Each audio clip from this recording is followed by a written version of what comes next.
And now Andrew Jefford visits China in search of some of the world's finest teas. Tea is a very old drink of China, and the philosophy of the tea is also related to the Chinese traditional culture. Imagine we just discovered France. France had been ticking over, doing its wine thing for all these hundreds of years, and we suddenly go, wow, we've been drinking this stuff from the New World, it's very drinkable, it does its job, but here's this amazing tradition and everything else. Let's say actually France plus Italy and multiply it by 10 perhaps, and then you've got all the teas in China. The Chinese claim they have 10,000 teas. Everyone in this vast country, from Zen monks to taxi drivers, roadside traders and building site workers, punctuates their day with tea. It all comes from one native plant, Camellia sinensis. After that, though, the complications proliferate. Most of the tea drunk in China is green tea, whereas most of the tea we drink in Britain is black tea. Black tea is oxidised before it's dried. Green tea isn't. And a third major type, oolong tea, is semi-oxidised. To help me understand some of these complexities, I joined pioneer tea importer Edward Eisler of Jing Tea on a visit to some of his suppliers in China. We began our journey by going to the very farm from which some of the first black teas ever shipped to Britain came, Bohea Farm, in the magnificent floating dragon gorge of Wuyi mountains. It was after 1650 that tea first reached England. We took our first full shipment of tea from Canton in Charles II's reign, and this contained 1/6 Bohea tea. Everyone mentions it, even Boswell, Johnson, Thomas Coutts. It was indeed synonymous with tea in the early days. Absolutely. Bohea just became a term used in Britain to describe dark tea from China, and this tea would have been made in this factory. We say factory, it sounds like a very kind of industrialised word. We're talking about a small smoking house, the wild tea trees and pine wood around. I want to spend a little time describing our surroundings because they are so astonishing. Stunning, yeah. The peaks to each side of us must go up 500-600 metres into cloud. Every single square inch is covered in thick, dense, prolific, but very diverse vegetation. Yeah. As you were talking, I saw a giant nectar-sipping black moth taking the nectar from the flowers. You can hear the stream in the background around us. And here, all around us, in this little clearing in the forest by the stream, there are tea bushes growing as if wild, as if in nature. Are they in fact wild? Yes, they're wild. But these bushes are old, and you can see that by the way they're covered in calluses and moss. But this whole area is protected. No one is actually allowed in unless you own the farm. And we were very, very privileged to be allowed into here. Because we were accompanying Mr. Jing, who does indeed own the farm. Yeah. It really is the dream China of Taoist scroll painting. Absolutely. Brought to life. When I was little, I always used to try anything, actually. Any weird-looking fruit in the supermarket, anything I could get my mum to buy me. And tea was one of those things. I remember picking the most exotic-looking teas with the sort of most far-fetched names on them and drinking them at home. But when I was a teenager, at 16, I went to Eastern Europe, to Prague. Went to a few fabulous tea houses there, where I saw the kind of profusion of types and varieties, and it really blew me away. And 2 years later, when I was 18, I went to China. And the thing I enjoyed most about that kind of backpacking experience was the food and the tea. And the whole culture around the tea, I felt very much at home. And I studied Chinese and Chinese medicine at university. And suddenly it struck me that in this country we have an amazing tea history, most of it actually with China tea trade. Yet we offer a very narrow selection of tea. I thought it's time to make a good tea business here. Is it relatively recently that it's become possible to actually go to a farm and buy the tea from the farmer? Or has it always been possible, people just didn't bother to do it? I'm not really sure how it used to be kind of 15, 20 years ago, but there was one company in China that was allowed to export tea, and that was Zhejiang. But in the last 10 years, people have been allowed to set up private companies.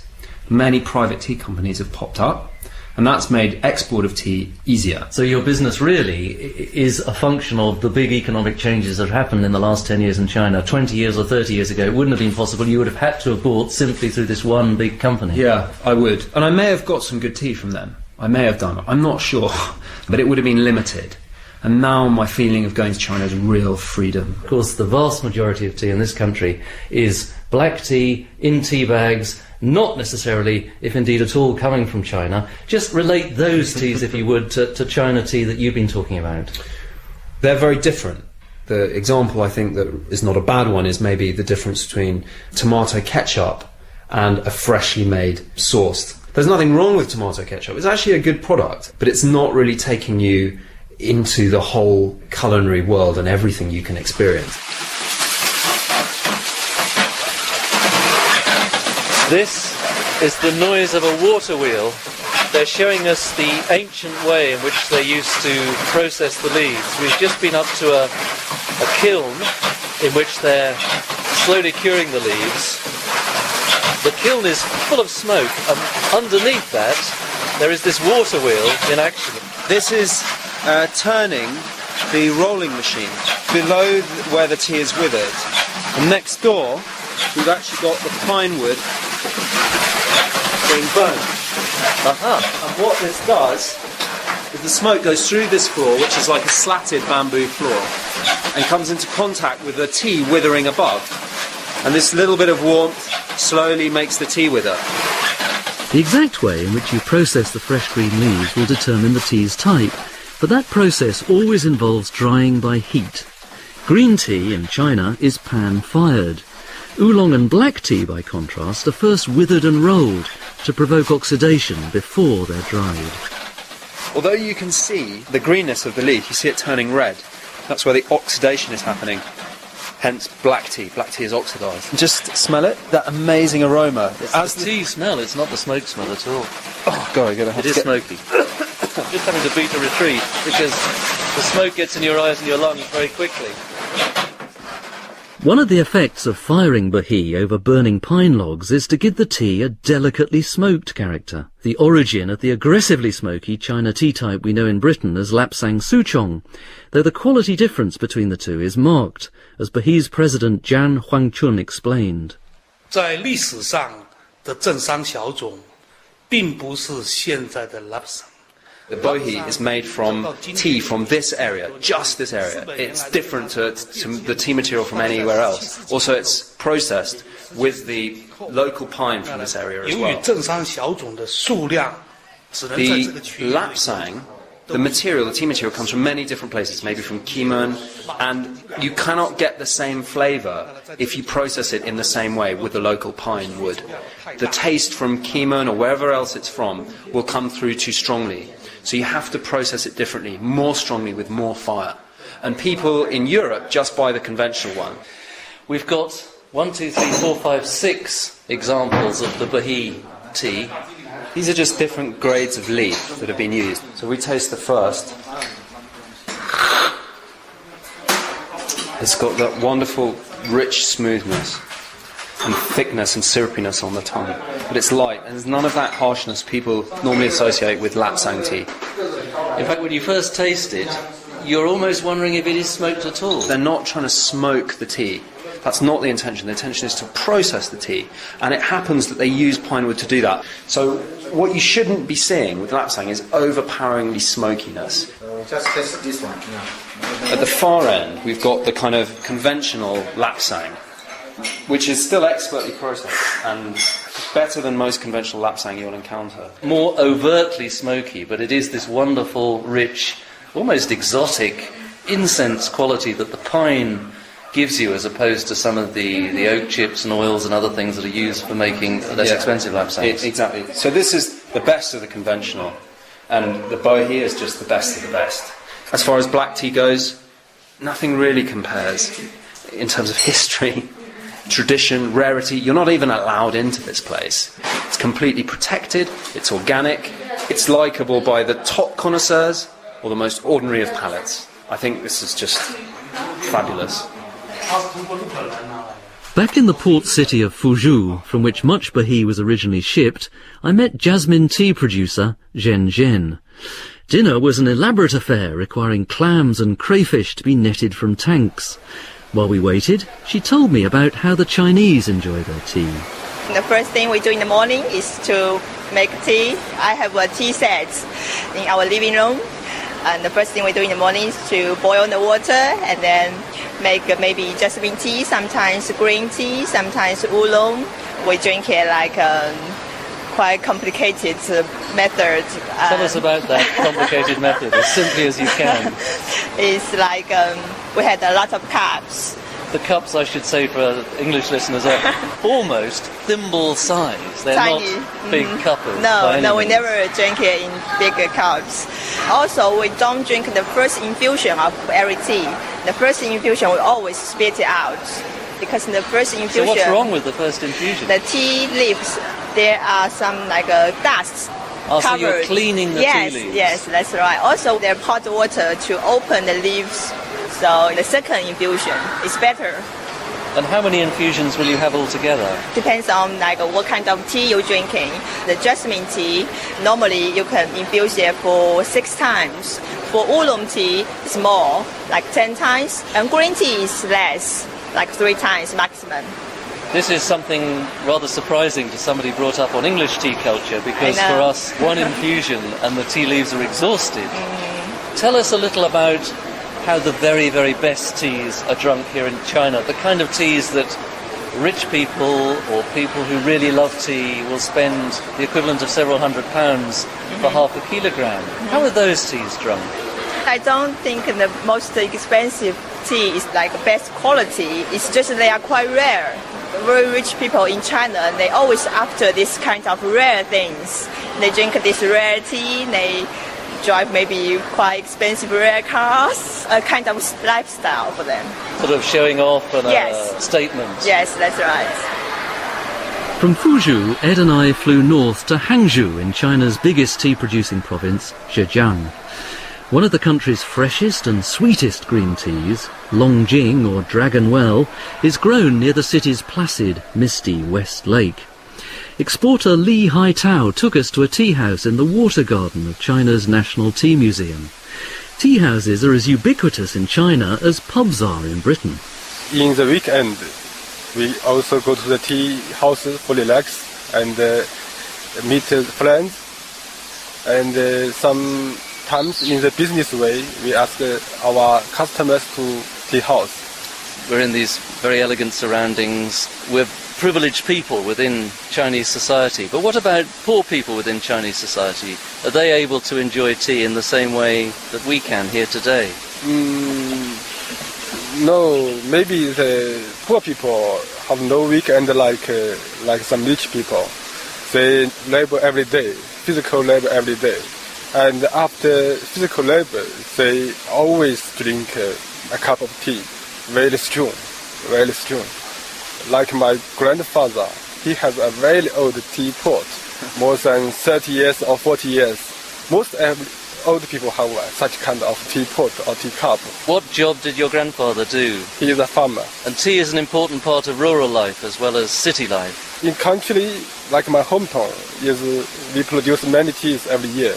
The good quality tea may be for sale, but the farmers also enjoy their tea very much. Every day after the dinner, they must have a cup of tea. Many farmers sitting together with a cup of tea. We've got glasses of tea in front of us. In fact, I think anybody British looking at my glass of tea would have 50 fits. Because what I've got in front of me is in effect a small tumbler, 3/4 filled with hot water and packed with green tea leaves just floating around. Chinese people are not fussy.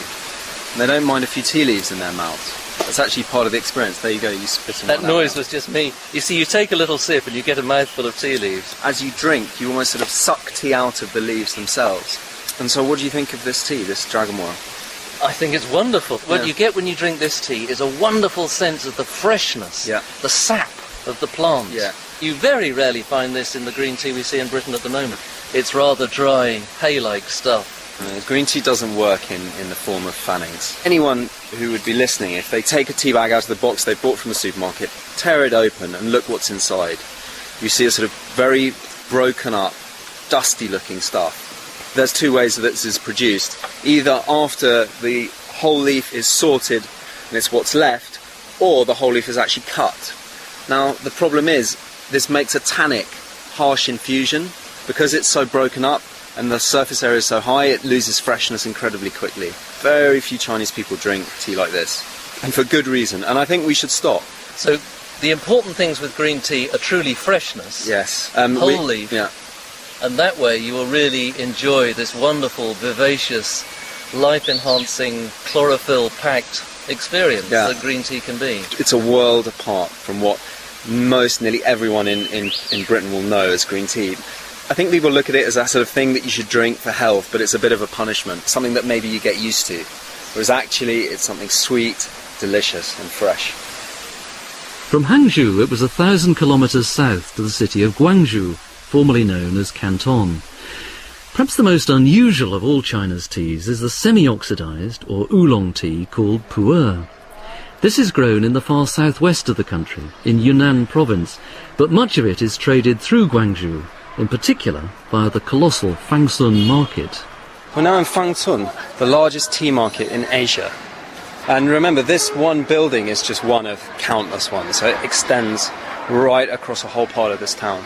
And we're here in Guangzhou to meet your contact, the extraordinary Miss Zhang. Yeah. Looks rather like a sort of a Chinese Cleopatra, I think. One of the things about really high quality tea, it's always done amongst friends. Miss Jang says the reason is that only people with a very, very special character can appreciate the best tea. And so that's why all the people are good in this part of the business. So I'm happy to be a part of it, I hope. Well, let's go into the shop that Miss Zhang is in and see what she's found. Personally, I'd always found pu'er quite hard-going, but Ed had told me that the best pu'er teas were now fetching dizzying sums. It was obviously time to deepen my knowledge. A friend of mine describes it as China's great mystery tea. It is mysterious. In Ming China, if you even set foot in one of the places where the tea was made, you would be executed. Some of the teas were just for the emperor and very well protected. So pu'er tea, it's a category of tea made by special processing. Then it'll be left for a year, stored in non-airtight conditions, then usually compressed into cakes.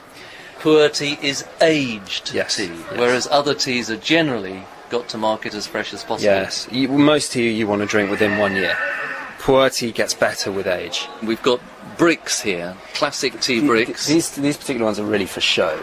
But these other ones, which you see... looks like little shaving soaps, again wrapped in paper this time, all attached together. In this we've got maybe 7 times 250 grams wrapped in an outer casing of bamboo leaves. Okay. And if you want to build up a collection, you don't want to have an enormous volume of tea to have to find somewhere to keep. So people collect pu'er tea? Oh yeah, it's very much a collector's item, just like antiques, wine. It's also something people are investing in with huge amounts of money.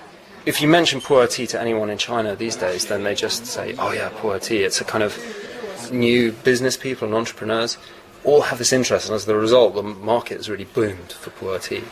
Perhaps Miss Jang would like to point out what some of them are, and we can just briefly describe them.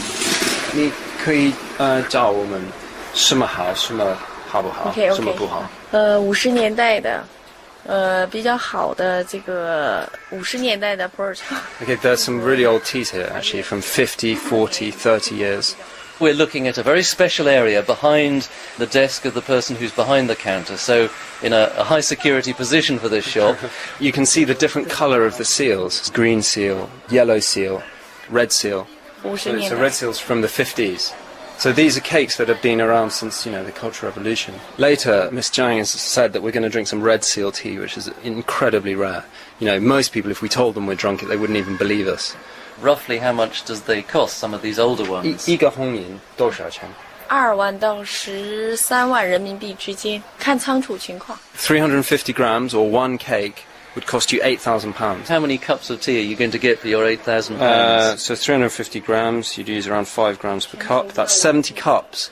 But 70 cups. You would re-steep 1 cup's worth around 20 or 30 times. So you'd get actually around 2,000 to 3,500 cups. Let's say 2,000 cups, £8,000. It's about £4 a cup. £4 a cup. So what seems like a fabulous sum suddenly looks altogether more realistic. China actually doesn't need us, doesn't need anyone outside China to sell its tea to.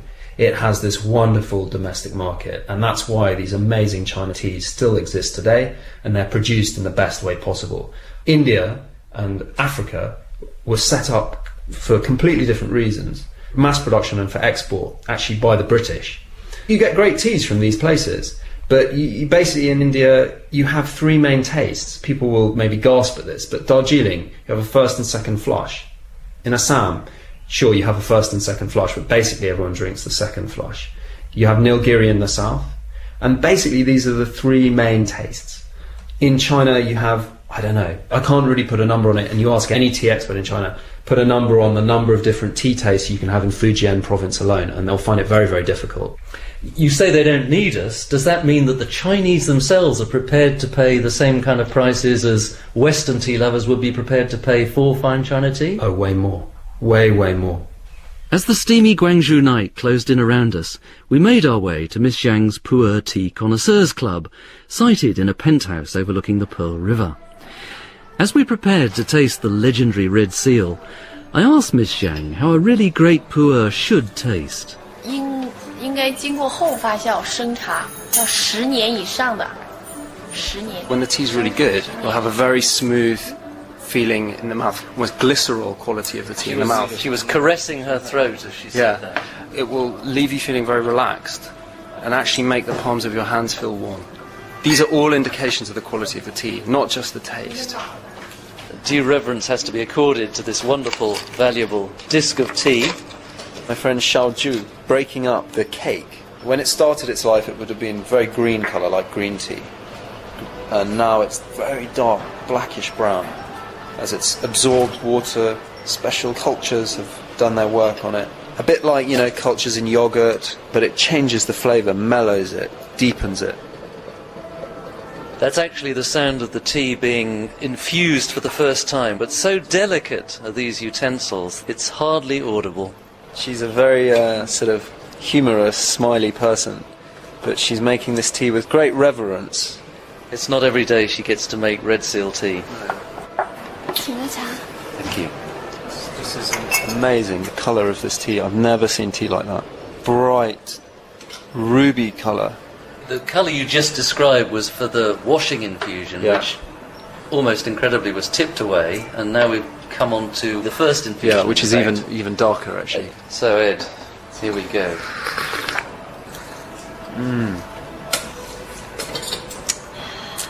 Wow, I mean it's just outstanding. I can't.